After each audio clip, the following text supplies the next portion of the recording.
तो फ्रेंड्स, आज हम पढ़ने जा रहे हैं जनरल साइंस के कुछ एमसीक्यू क्वेश्चन जो कि गवर्नमेंट एग्जाम में काफी इंपॉर्टेंट है। पहला क्वेश्चन है, आग जलने के लिए ईंधन, ऊष्मा और खालिस्तान की उपस्थिति की निरंतर की आवश्यकता होती है। इसमें से हमारे पास ऑप्शन दिए गए, चार ऑप्शन। इसमें से हमारे पास आग जलाने के लिए ईंधन, ऊष्मा और इसमें से कौन से ऑप्शन की उपस्थिति की निरंतर आवश्यकता होती है? इसका करेक्ट आंसर हो जाएगा बी, ऑक्सीजन। आग जलाने के लिए ईंधन, ऊष्मा और ऑक्सीजन की उपस्थिति की निरंतर आवश्यकता होती है। करेक्ट आंसर हो जाएगा बी, ऑक्सीजन। नेक्स्ट क्वेश्चन है, सूखे पाउडर वाले अग्निशामक किस प्रकार की आग का उपयोग करते हैं? सूखी पाउडर वाले अग्निशामक श्रेणी नंबर डी के प्रकार का आग का प्रयोग करते हैं। करेक्ट आंसर हो जाएगा डी, श्रेणी डी।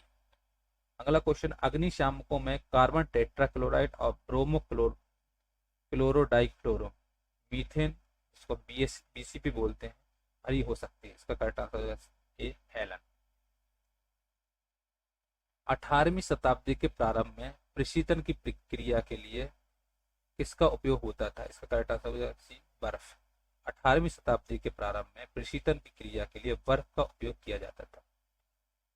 नेक्स्ट क्वेश्चन है, वे मेटल बार जिनमें नट्स को कसने वाले एलन की रेंच और प्लायर होते किसके बने होते हैं? इसका आंसर हो जाएगा हमारे पास सी, सट भुजिए मेटल बार के। सट भुजिए मेटल बार इसका आंसर हो जाएगा। वे मेटल बार जिनमें नट्स को कसने वाले एलन को रेंच और प्लायर होते हैं वो होते सट भुजिए मेटल बार। नेक्स्ट क्वेश्चन है, फाइन निर्वात, इसको हम वैक्यूम बोलते हैं, के मापन के लिए किस गेज का उपयोग होता है?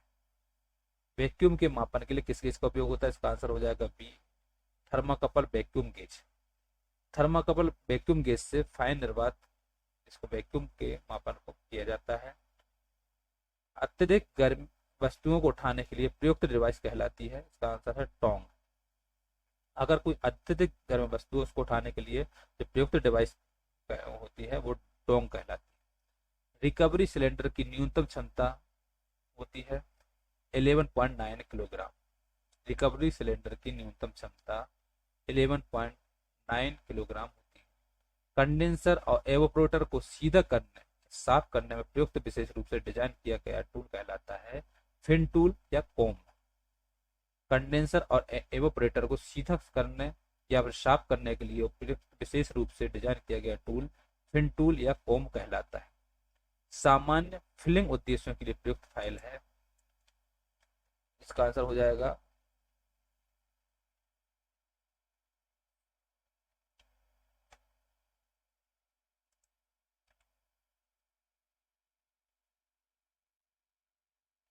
Mastered file.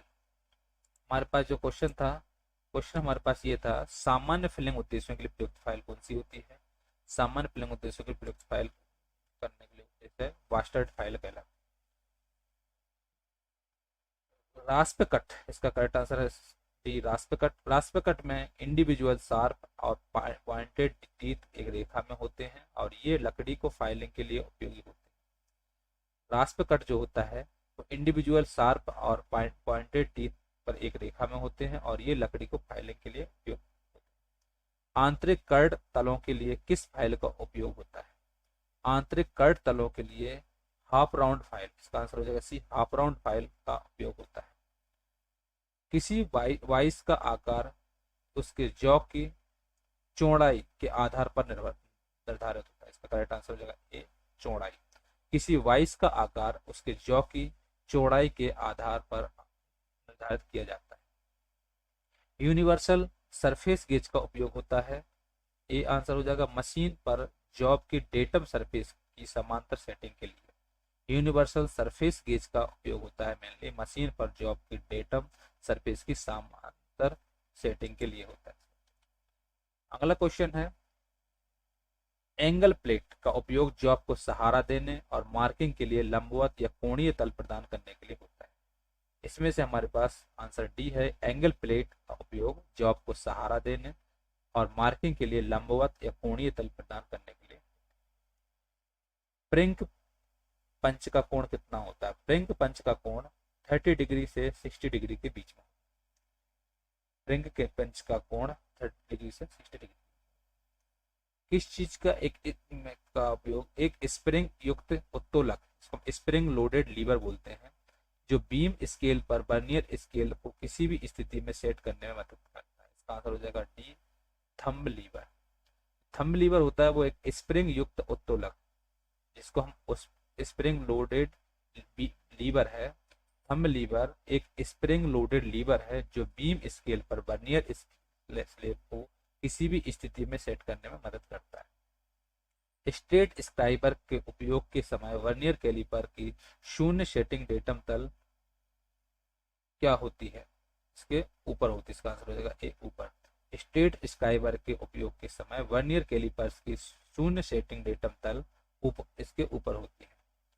किसका उपयोग वे ग्रूव और स्लॉट्स की कटिंग के लिए होता है? इसका आंसर हो जाएगा B, cross cut चीजेल।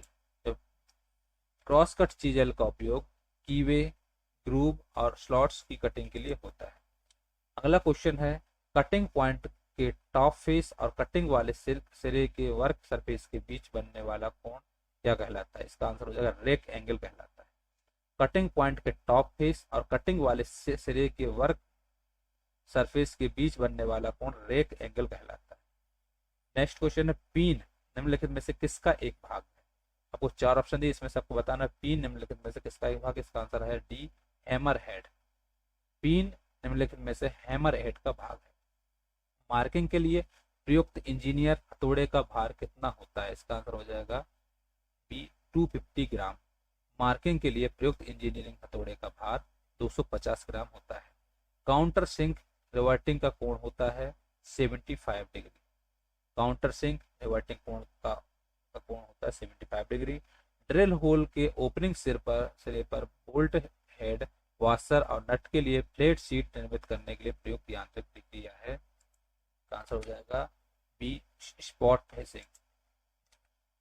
Drill hole के ओपनिंग सिर पर बोल्ट हेड, वाशर और नट के लिए फ्लैट शीट निर्मित करने के लिए प्रयुक्त प्रक्रिया है स्पॉट फेसिंग।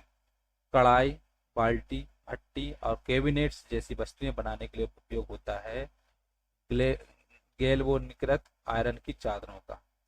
कढ़ाई, बाल्टी, भट्टी और कैबिनेट्स जैसी वस्तुएं बनाने के लिए गैल्वेनिकृत आयरन की चादरों का उपयोग होता है। एंगल सीट, सी क्लैंप, स्टैक्स और मैलेट्स निम्न में से किसके प्रकार है? इसका आंसर है सी, फोल्डिंग उपकरण की। एंगल सीट, सी क्लैंप, स्टैक्स और मैलेट्स निम्न में से फोल्डिंग उपकरण के प्रकार है। टीयरिंग से बचने हेतु धातु के सिरे और किसी रिवेट के केंद्र के बीच की न्यूनतम दूरी होनी चाहिए। इसका आंसर हो जाएगा बी, रिवेट के व्यास की दूरी। टीयरिंग से बचने के लिए हेतु धातु के सिरे और किसी रिवेट के केंद्र के बीच की न्यूनतम दूरी रिवेट के व्यास की से दुगनी होनी चाहिए। इसका उपयोग कम व्यास के 4 मिलीमीटर से कम कॉपर और एल्यूमिनियम के तारों को काटने के लिए किया जाता है। इसका आंसर हो जाएगा हमारे पास D, side cutting plier. Side cutting plier का उपयोग कम व्यास के जैसे कि 4 मिलीमीटर से कम होता है कम व्यास कॉपर और एल्यूमिनियम के तारों को काटने के लिए किया जाता है साइड कटिंग प्लायर। लकड़ी की वस्तुओं पर छोटे होल बनाने के लिए प्रयुक्त किए जाते हैं गिमलेट। लकड़ी की वस्तुओं पर छोटे होल बनाने के लिए प्रयुक्त किए जाते हैं गिमलेट। लकड़ी से कील निकालने के लिए प्रयुक्त उपकरण कौन सा है? इसको आंसर है पिंसर। लकड़ी से कील निकालने हेतु प्रयुक्त उपकरण है पिंसर। विद्युत ऊर्जा की टेपिंग के लिए ओवरहेड लाइन में सिंगल स्टैंड चालक में निर्मित ज्वाइंट कहलाता है। इसका आंसर है ब्रिटेनिया स्ट्रेट ज्वाइंट। विद्युत ऊर्जा की टेपिंग के लिए ओवरहेड लाइन में सिंगल स्टैंड चालक में निर्मित ज्वाइंट कहलाता है ब्रिटेनिया स्ट्रेट ज्वाइंट। शक्ति, पावर की इकाई क्या है? इसका आंसर हो जाएगा सी, वाट। शक्ति जिसको हम इंग्लिश में पावर बोलते हैं, इसकी इकाई होती है वाट होती है। उस धारक कैपेसिटर की धारिता, कैपेसिटेंस जिसको इंग्लिश में बोलते हैं, क्या होगी जो अपनी प्लेट्स के आर पार 75 वोल्ट के वोल्टेज निर्माण के लिए 1.5 कूलाम के चार्ज का उपयोग करता है? इसका आंसर हो जाएगा बी, 0.02 फेराडे।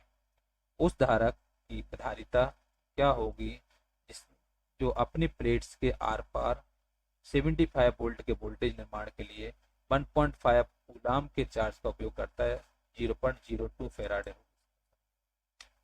नेक्स्ट क्वेश्चन है माइक्रो फेराडे, इसको 1 म्यू एफ का मान होता है, 1 म्यू एफ का मान होता है 100.6 100.6 फेराडे होता है इसका 1 mu F equal to. Next question है डिजॉल्व एसिटिलीन भरे सिलेंडरों का रंग होता है, इसका आंसर है मैरून। डिजॉल्व्ड एसिटिलीन भरे सिलेंडरों का रंग मैरून होता कलर का होता है। आवश्यक अनुपात में ऑक्सीजन की एसिटिलीन गैसों को मिश्रित करने और उन्हें नियंत्रित करने के लिए किसका उपयोग होता है, इसका आंसर हो जाएगा बिलो पाइप का। आवश्यक अनुपात में ऑक्सीजन और एसिटिलीन गैसों को मिश्रित करने के और उन्हें नियंत्रित करने के लिए बिलो पाइप का उपयोग होता है। इंडक्शन वेल्डिंग एक प्रकार की क्या है, इलेक्ट्रिक वेल्डिंग प्रक्रिया है। इंडक्शन वेल्डिंग एक प्रकार की इलेक्ट्रिक वेल्डिंग प्रक्रिया है। निम्न में से कौन सा गैस वेल्डिंग प्रक्रिया का प्रकार नहीं है, इसमें से आपको दिया हुआ कौन सा गैस वेल्डिंग प्रक्रिया का प्रकार नहीं है, इसका आंसर हो जाएगा सी फ्लैश बट वेल्डिंग। इसमें से फ्लैश बट वेल्डिंग जो है वो वेल्डिंग प्रक्रिया का प्रकार नहीं है, इसका आंसर हो जाएगा। फेरस धातुओं स्टेनलेस स्टील, एल्यूमिनियम और धातु की पतली चादरों की वेल्डिंग के लिए प्रयुक्त होती है टिग वेल्डिंग। इसका आंसर फेरस धातुओं स्टेनलेस स्टील, एल्यूमिनियम और धातु की पतली चादरों की वेल्डिंग के लिए प्रयुक्त टिग वेल्डिंग होती है। निम्न में से किस फ्लेम में एसिटिलीन गैस की मात्रा सर्वाधिक होती है, इसका आंसर है कार्बोराइजिंग फ्लेम। निम्न में से कार्बोराइजिंग फ्लेम जो होता है इसमें एसिटिलीन गैस की मात्रा सर्वाधिक होती है। किसमें शीतलकों द्वारा धारित ऊष्मा को हटाता है, इसका आंसर हो जाएगा डी कंडेंसर। कंडेंसर शीतलकों द्वारा धारित ऊष्मा को हटाता है। नेक्स्ट क्वेश्चन है घरेलू रेफ्रिजरेटर्स में ताप नियंत्रण के लिए प्रयुक्त सामान्य विधि कौन सी, इसका आंसर है थर्मोस्टेट कंट्रोल। घरेलू रेफ्रिजरेटर्स में ताप नियंत्रण के लिए प्रयुक्त सामान्य विधि थर्मोस्टेट कंट्रोल है। जमे हुए खाद्य पदार्थों के संग्रहण और परिवहन के लिए किस रेफ्रिजरेशन सिस्टम का उपयोग होता है, जमे हुए खाद्य पदार्थों के संग्रहण और परिवहन के लिए किस रेफ्रिजरेटर का उपयोग होता है, इसका आंसर हो जाएगा हमारे पास D liquid gas refrigeration system. जमे हुए खाद्य पदार्थों के संग्रहण और परिवहन के लिए किस रेफ्रिजरेशन सिस्टम का उपयोग होता है, इसका आंसर हो जाएगा liquid gas refrigeration system. Refrigeration का 1 टन बराबर होता है 3.5 किलोवाट, इसका आंसर हो जाएगा 3.5। रेफ्रिजरेशन का 1 टन के बराबर होता है 3.5 किलोवाट। निम्न में से कौन सा करंट रिले का प्रकार नहीं है, इसका आंसर है D hot wire relay. Hot wire relay जो होता है वो करंट रिले का प्रकार नहीं है। नेक्स्ट क्वेश्चन कट इन और कट आउट तापमानों की डिफरेंशियल सेटिंग है डिफरेंस। इसका आंसर कट इन और कट आउट तापमानों की डिफरेंशियल सेटिंग है डिफरेंस। किसका एक विद्युत चुंबक है जो यांत्रिक मशीनों को खोलता और बंद करता है, इसका आंसर हो जाएगा ए सोलेनोइड कॉइल। सोलेनोइड कॉइल एक विद्युत चुंबक है जो यांत्रिक मशीनों को खोलता और बंद करता है। अगला क्वेश्चन है हैलाइड टॉर्च परीक्षण में यदि फ्रेयान चार्ज सिस्टम में लीक हो जाता है, थोड़ा सा यह लीक इसके रंग को नीले से किस रंग में बदल देता है, इसका आंसर हो जाएगा डी हरे रंग में। हैलाइड टॉर्च परीक्षण में यदि फ्रेयान चार्ज सिस्टम में लीक हो जाता है, थोड़ा सा यह लीक इसके रंग को नीले से हरा रंग में बदल देता है। अगला क्वेश्चन है किसी दाब पर गेज शून्य प्रदर्शित करता है, आंसर है वायुमंडलीय दाब। किसी दाब पर गेज शून्य प्रदर्शित करता है वायुमंडलीय दाब। अगला क्वेश्चन है अमोनिया से भरे सिलेंडरों का रंग होता है हल्का नीला। अमोनिया से भरे सिलेंडरों का रंग हल्का नीला होता है।